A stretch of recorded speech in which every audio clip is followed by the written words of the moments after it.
Կառավարության նախաձեռնությամբ գումարվել է ազգային ժողովի արտահերթ նստաշրջան նախաձեռնողի սահմանած օրակարգով։ Խորհրդարանում հյուրընկալվել է Գերմանիայի Բունդեսթագի պատվիրակությունը։ Ավարտվել է ազգային ժողովի 8-րդ գումարման արտահերթ նստաշրջանը։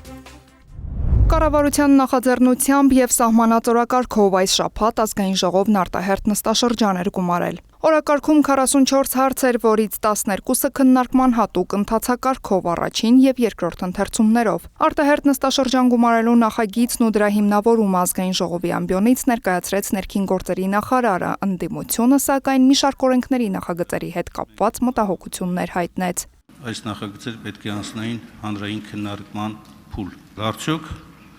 պահպանված են այս ընթացակարգերը։ Նախագիծը պատգամավորական նախաձեռնություն է եւ առաջարկվել է մեր գործընկերներ պատգամավորների կողմից։ Նախագծի մասով ես վստահություն պիտի հայտնեմ, որ առնվազն մեկ հանրային քննարկում տեղի ունեցել նաեւ պատգամավորների ներգրավմամբ, այսինքն հանրային քննարկում կազմակերպվել է այս նախագծի շուրջ։ Սա սահմանափակում է Հայաստանի Հանրապետության քաղաքացու սահմանադրությամբ երաշխավորված իրավունքները, այսպիսին էր խորհրդարանում ընդդիմադիր առաջին ուժի նկատառումը կառավարության սահմանած օրակարգի վերաբերյալ։ Կարևորագույն օրենսդրական նախաձեռնությունները բերվում են հապշտապ, առանց պատշաճ հանրային քննարկման, առանց բոլոր շահագրգիռ կողմերի թեր եւ դեմ կարծիքները լսվելու։ Ես չգիտեմ, թե ինչ ենթադրություններ ունի իշխանությունը այս նախագծերը նման հրատապ կարգով առաջ մղելու համար, բայց ակնհայտ է, որ հիմնարար իրավունքի նման կարգով ոտնահարումը եւս մեկ ապացույցն այն բանի, որ ԿՊ-ն որևէ առնչություն չունի մարդու հիմնական իրավունքների հետ։ Քաղաքացիական պայմանագիր խմբակցությունից էլ Ծովինար Վարդանյանն ընդդիմությանը հռետորական հարց ուղղեց։ Ուզում եմ իմանամ ինչի եք եկել, ճիշտն ասած, ընդդիմությանն է հարցը սողված, որովհետև մենք սովորել էինք, որ դուք այլևս այստեղ չեք ներկայանում։ Ծովինար Վարդանյանի հարցը սակայն դարձավ քաղաքական բանավեճի պատճառ։ Տիկին Վարդանյան, դուք ով եք, որ ասեք ինչի եք եկել, ով եք ընդհանրապես։ Բամինասյան տեղեկացնեմ, որ Ծովինար Վարդանյանը Հայաստանի Հանրապետության ընտրված պատգամավոր է, իշխող մեծամասնության ներկայացուցիչ եւ այն թիմի ներկայացուցիչն է, որը ձեզ եւ ձեր թիմին առնվազն 2 անգամ ջախջախել է ընտրություններում։ Այնուամենայնիվ խորհրդարանն անցավ օրակարգային հարցերի քննարկմանը։ Քաղաքացիական պայմանագիր խմբակցության падգամավորների հեղինակած Հայաստանի Հանրապետության ընտրական օրենսգիրք սահմանադրական օրենքում փոփոխություններ եւ լրացումներ կատարելու մասին եւ հանրակրվեի մասին սահմանադրական օրենքում փոփոխություն կատարելու մասին օրենսդրական փաթեթը խորհրդարանը քննարկեց առաջին եւ երկրորդ ընթերցումներով։ Հեղինակներն առաջարկում են Հայաստանի Հանրապետության ընտրական օրենսգրքի երկրորդ հոդվածի առաջին մասը լրացնել նոր խմբագրմամբ, ըստ որի ազգային ժողովի ընտրությունների ժամանակ ընտրելու իրավունք ունեն ընտրության օրը 18 տարին լրացած քվեարկության օրվան նախորդող 48-րդ, իսկ ազգային ժողովի արտահերթ ընտրությունների դեպքում 28-րդ օրվա դրությամբ համապատասխանաբար դրան նախորդող 730 օրվա ընթացքում Հայաստանում փաստացի 366 եւ ավելի օր գտնվող Հայաստանի քաղաքացիները։ Վերաշարադրվում է նաեւ տեղական ինքնակառավարման մարմինների ընտրություններին մասնակցելու պայմանները։ Այստեղ պահպանվում է համայնքի բնակչության ռեգիստրում հաշվառման պահանջը, սակայն հստակեցվում է նաեւ Հայաստանի Հանրապետությունում փաստացի գտնվելու նույն չափանիշը նախորդող 730 օրվա ընթացքում 366 եւ ավել օր մնալը։ Սահմանվել են նաեւ բացառություններ Հայաստանում հանրային ծառայության մեջ գտնվող անձի ծառայողական նպատակներով արտերկրում գտնվելու կամ Հայաստանի դիվանագիտական կամ հյուպատոսական ներկայացուցչություններում դիվանագիտական ծառայություն անցնող անձի ընտանիքի անդամի, դիվանագիտական ծառայություն անցնող անձի հետ արտերկրում բնակվելու կամ արտերկրում բարձրագույն ուսումնական հաստատություններում ուսումնառության հանգամանքներում գտնվող անձանց վրա օրենքը չի տարածվի։ Քաղաքական բանավեճից ու իշխանություն ընդդիմություն իրարամերժ ելույթներից հետո նախագծերի փաթեթն ընդունվեց առաջին եւ երկրորդ ընթերցումներով։ Ազգային ժողովում կներդրվեն падգամավորների էթիկայի հանձնաժողովի գործունեության նոր կառուցակարգեր, որոնք հնարավորություն կտան հաղթահարել մինչ այժմ առկա սահմանադրական եւ գործնական խոչընդոտները։ Քաղաքացիական պայմանագիր խմբակցությունն առաջարկում է լրացումներ կատարել ազգային ժողովի կանոնակարգ սահմանադրական օրենքում։ Նախաձեռնության նպատակը ըստ զեկուցողի падգամավորների բարեվարքության մակարդակի բարձրացումն ու հարցը քաղաքական հարթությունից մասնագիտական ու ժողովրդավարական մշակույթի դաշտ տեղափոխումն է։ Այս նախագծով մենք սահմանել ենք, որ էթիկայի հանձնաժողովը առանձնահատուկ կլինի ազգային ժողովում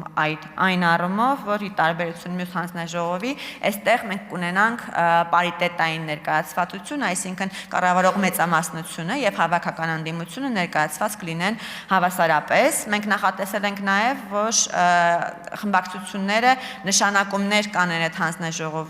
հանձնաժողովներում, ոչ միայն անդամների, այլ նաև նախագահների եւ փոխնախագահների առումով։ Իսկ որոշումների կայացման գործընթացում թափանցիկությունն ու անկողմնակալությունն ապահովելու համար էլ կամրագրվի, որ եթե քննարկվող հարցը վերաբերի կառավարող մեծամասնության պատգամավորին, ապա նիստը կնախագահի ընդդիմադիր խմբակցության ներկայացուցիչը։ Զուգահեռաբար ընդդիմադիր պատգամավորի դեպքում արդեն մեծամասնության ներկայացուցիչը։ Ձայների հավասար բաշխման դեպքում որոշիչ կլինի նախագահողի ձայնը։ Ազգային ժողովի պատգամավորի երդման տեքստը կփոխվի, նախաձեռնությունն ազգային ժողովի նախագահ Ալեն Սիմոնյանին, Արուսյակ Ջուլհակյանին ու Հասմիկ Հակոբյանինն է։ Ազգային ժողովի կանոնակարգ սահմանադրական օրենքում փոփոխությունների նպատակը երդման մեջ պետականության ամրապնդմանը եւ մարդու իրավունքների պաշտպանությանն առանցքային նշանակություն տալն է։ Հայաստանի Հանրապետության ազգային ժողովի պատգամավորը երդվելիս նախ եւ առաջ պետք է ոչ թե խոսի համազգային նպատակներից, այլ Հայաստանի Հանրապետության հարատևությունից եւ սրա հիմքում նաեւ ընկած է մեր ընդդիմադիր գործընկերների վերջին տարիների ընթացքում ունեցած բանավեճը։ Նրանք շարունակաբար խոսում են ազգային իղձերից, իսկ մենք ասում ենք, որ ազգը ունի մեկ իղձ, դա պետության հաստատումն է, պետականության նվաճումն է։ Երդման տեքստը նախատեսվում է եզրափակել փառք նահատակներին եւ կեցե Հայաստանի Հանրապետությունը կոչով հարգանքի տուրք մատուցելով պետականության համար իրենց կյանքը տված անձանց։ Քաղաքացիական պայմանագիր խմբակցությունից Զարուհի Բաթոյանը հիշեց այսօր էլ ազգային ժողովում կամ падգամավորներ, որոնք չեն ընդունել նույնիսկ գործող երդման տեքստը։ Ինչ պետք է անել այս պարագայում, հետաքրքրվեց падգամավորը։ Այս տեքստի փոփոխությունը փոխում է մեր վերաբերմունքը մեր պետությանը եւ մեր ժողովրդին։ Թե ինչ, եթե падգամավորը հրաժարվում է երդվել, իրականում սանկցիա չի կարող կիրառվել падգամավորի նկատմամբ, երբ վերջինս հրաժարվում է երդվել, որովհետև մանդատից իրեն չեն գզրկի, դա կլինի հակասահմանադրական, բայց ես կարծում եմ, որ այս դեպքում կարող է օգնության հասնել եւ դա նաեւ հանձնաժողովի նիստի ժամանակ եմ ասել հանրային պարսավանքը։ Օրենքների նախագծերը խորհրդարանն ընդունեց առաջին եւ երկրորդ ընթերցումներով։ Ազգային ժողովը հյուրընկալել է Գերմանիայի Բունդեսթագի ճգնաժամերի կանխարգելման, ռազմավարական կանխատեսումների, կայունացման եւ խաղաղության խթանման ենթահանձնաժողովի նախագահ, արտաքին հարաբերությունների հանձնաժողովի անդամ Յոհանես Ֆոլկմանի գլխավորած պատվիրակությանը։ Հյուրերին նախ ընդունել է ազգային ժողովի նախագահի տեղակալ Ռուբեն Ռուբինյանը։ Նա ընդգծել է Եվրամիության հետ հարաբերությունները խորացնելու Հայաստանի ձգտումը եւ այդ համատեքստում բարձր գնահատել Հայաստան-Գերմանիա փոխգործակցությունը։ Խորհրդարանի փոխնախագահը պատասխանել է պատվիրակության անդամների հարցերին, անդրադառնալով խորհրդարանական ընտրությունների արդյունքներին, հետագա աշխատանքներին ու ծրագրերին։ Յոհանես Ֆոլկմանի գլխավորած պատվիրակության հետ կայացած հաջորդ հանդիպման ընթացքում արտաքին հարաբերությունների մշտական հանձնաժողովի նախագահ Սարգիս Խանդանյանն արժևորել է Գերմանիայի հետ ընդլայնվող փոխգործակցությունը։ Նա խոսել է միջխորհրդանական սերտ հարաբերություններից, ընդգծելով հանձնաժողովների եւ բարեկամական խմբերի արդյունավետ փոխգործակցությունը։ Եվրոպական ինտեգրման հարցերի մշտական հանձնաժողովի նախագահ Արման Եղոյանի գնահատմամբ էլ հատկապես վերջին տարիներին խորացել է Հայաստան-Գերմանիա տարբեր մակարդակներում գործակցությունը։ Անդրադառնալով Հայաստան-Եվրամիություն սերտ հարաբերություններին Եվրոպական ինտեգրման հարցերի մշտական հանձնաժողովի նախագահը կարևորել է Եվրամիության անդամ երկրի Գերմանիայի հետ տնտեսական ոլորտում համագործակցության զարգացումը։ Ուրախ են գտնվել Հայաստանի ազգային ժողովում։ Վերջերս Հայաստանում կայացել են խորհրդարանական ընտրություններ, եւ մենք ուրախ ենք, որ դրանք հաջողությամբ են ընթացել։ Հայաստանը գտնվում է եվրոինտեգրման ճանապարհին, եւ Գերմանիան այդ գործընթացում աջակցում է ձեր երկրին։ Կարևոր է քննարկել, թե ինչ կարող է Գերմանիան անել Հայաստանի համար։ Մարդու իրավունքների պաշտպանության եւ հանրային հարցերի մշտական հանձնաժողովի նախագահի տեղակալ Ռուստամ Բաքոյանը գերմանացի գործընկերների հետ հանդիպմանը նշել է, որ Հայաստանի համար Գերմանիան ոչ միայն Եվրոպական միության առանցքային պետություններից է, այլ հուսալի գործընկեր ժողովրդավարական ինստիտուտների ամրապնդման, իրավունքի գերակայության ապահովման եւ խորհրդարանական կառավարման համակարգի կատարելագործման հարցում։ Որպես Հայաստանի խորհրդարանի ազգային փոքրամասնությունների, մասնավորապես եզդիական համայնքի ներկայացուցիչ, Ռուստամ Բաքոյանն ընդգծել է, որ պետությունը մեծ ջանքեր է գործադրում երկրում ապրող բոլոր էթնիկ եւ կրոնական համայնքների իրավունքների պաշտպանության, մշակութային ինքնության պահպանման ու հանրային քաղաքական կյանքին նրանց լիարժեք ներգրավման համար։ Հանձնաժողովի նախագահի տեղակալը նշել է, որ Գերմանիան ունի ազգային փոքրամասնությունների իրավունքների պաշտպանության հարուստ փորձ ու իրավական մեխանիզմներ։ Նա պատրաստակամություն է հայտնել ակտիվորեն համագործակցել, հաշվի առնելով Գերմանիայում բնակվող մեծաթիվ եզդիական համայնքի գործոնը, ինչը լրացուցիչ կապող օղակ է երկու երկրների միջև։ Հանդիպումների ընթացքում կողմերը մտքեր են փոխանակել տարածաշրջանային զարգացումների ու երկկողմ գործակցության խորացման հնարավորությունների վերաբերյալ։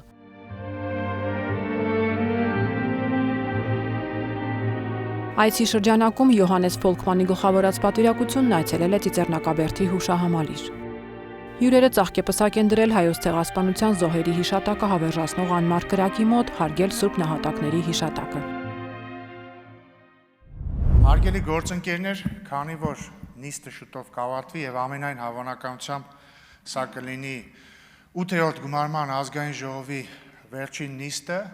ես ուզում եմ իմ եւ նաեւ բոլորիս անունից շնորհակալություն հայտնել ազգային ժողովի նախագահ Ալեն Սիմոնյանին վերջին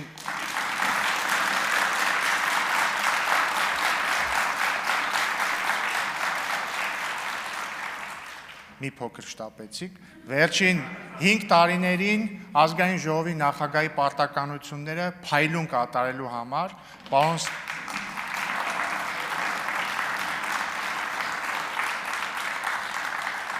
Պարոն Սիմոնյանը շատ կարևոր ժամանակաշրջանում է ազգային ժողովի նախագահ եղել, աշխարհի ամենահեշտ ազգային ժողովում չի, որ նախագահ է եղել, բոլորը տեսել եք, թե ինչ մարդկանց տեղտեղել սուբյեկտների հետ է ստիպված եղել շփվել, այս տարիների ընթացքում Հայաստանը անցել է բազմաթիվ բարդությունների, դժվարությունների միջոցով, բայց մենք բոլորս Հայաստանի Հանրապետության վարչապետի գլխավորությամբ եւ մենք էլ ազգային ժողովում պարոն Սիմոնյանի գլխավորությամբ հասել ենք մեր ամենակարևոր խոստման կատարմանը, խաղաղությանը, եւ ես ուզում եմ շնորհակալություն հայտնել պարոն Սիմոնյանին մեր քաղաքական թիմը առաջնորդելու համար։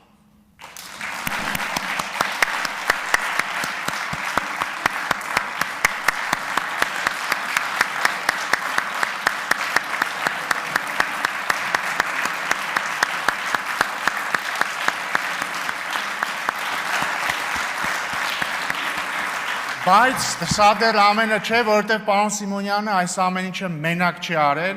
մեզ լքում է նաև ազգային ժողովի լավագույն փոխնախագահ Հակոբ Արշակյանը, եւ ես ուզում եմ շնորհակալություն հայտնել նաև պարոն Արշակյանին իր պարկեշտության եւ իր քաղաքական սկզբունքայնության համար։ Եվ ուզում եմ արդեն իմ պարոն Սիմոնյանի եւ պարոն Արշակյանի անունից շնորհակալություն հայտնել քաղաքացիական պայմանագիր խմբակցությանը, պնդության, հաստատակամության համար եւ խմբակցության ղեկավար Հայկ Կոնջորյանին, որը կրկին փայլուն կատարեց իր առաքելությունը։ Շնորհակալություն։ Ազգային ժողովի մեծարգո նախագահ, հարգելի գործընկերներ, իմ առաջին ելույթով ես այս ամբիոնից ներկայացրել եմ ազգային ժողովի նախագահի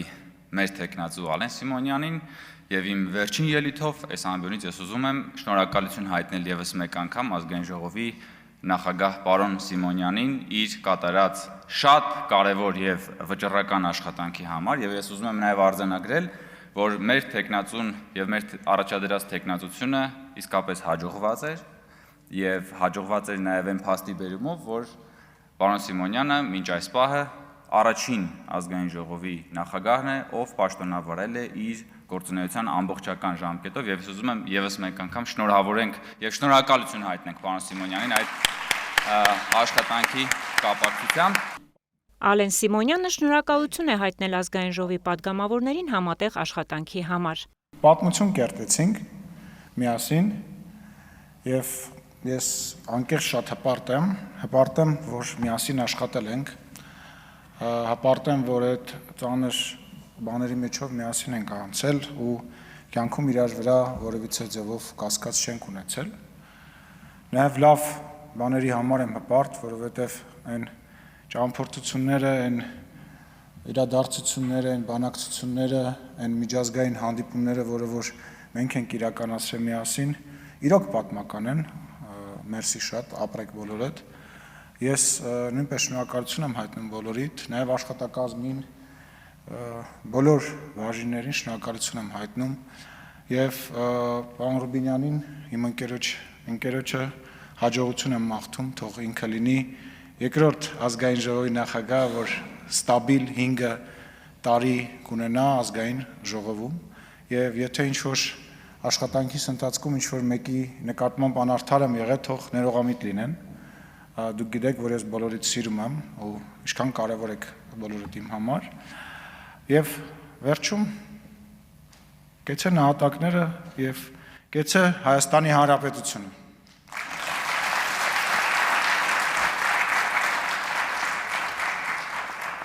Ազգային ժողովի 8-րդ գումարման արտահերթ նստաշրջանն ավարտել է իր աշխատանքը։